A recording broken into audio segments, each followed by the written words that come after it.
mettre quelqu'un sous. Obéir à quelqu'un en abandonnant son indépendance. Reconnaître l'autorité de quelqu'un et se ranger.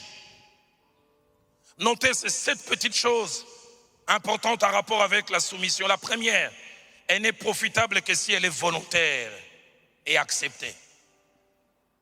Volontaire et acceptée. Qu'il y a des gens qui font ce que nous leur demandons mais qui ne nous sont pas soumis. Ça ne vient pas du cœur. Vous connaissez l'histoire du petit garçon? Son père lui demande de s'asseoir, il refuse de s'asseoir.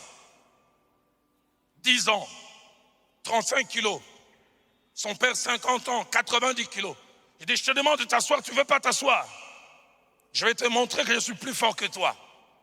Le papa vient avec ses 90 kilos, il pousse le petit enfant, et puis finalement il se plie. Et il voit le petit enfant avec un sourire narquois. Il dit, tu rigoles. Il dit, papa, tu as fait asseoir mon corps, mais mon esprit est debout.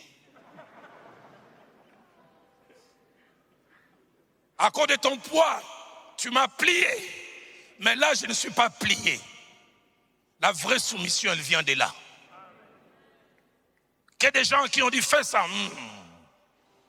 Il y va apparemment, mais le cœur n'y est pas. Tu moissonneras rien du tout. Rien du tout. Deuxième chose attachée à la soumission, c'est le chemin qui nous prépare et qui nous amène à un bon exercice de l'autorité. Un ami du fait, Jacques-André Vernon, prêchant un jour, il a dit cette phrase que je n'ai jamais oubliée.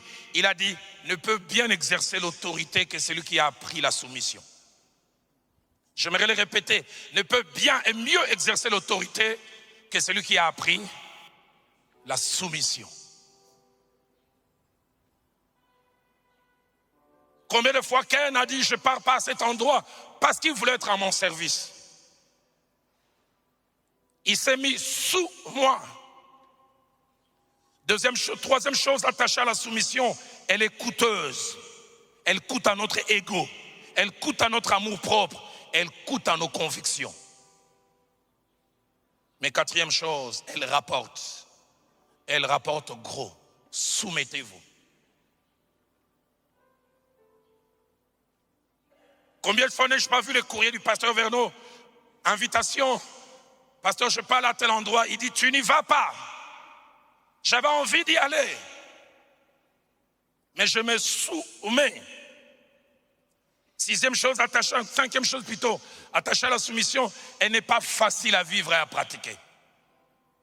Facile à prêcher, facile à enseigner. Et sixièmement, sa pratique montre la compréhension des principes ministériels et spirituels.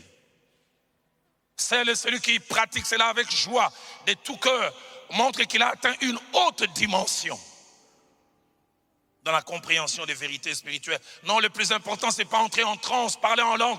Est-ce que tu pratiques ces choses? Le pasteur Vernon, jeudi matin, il ne venait jamais à l'église.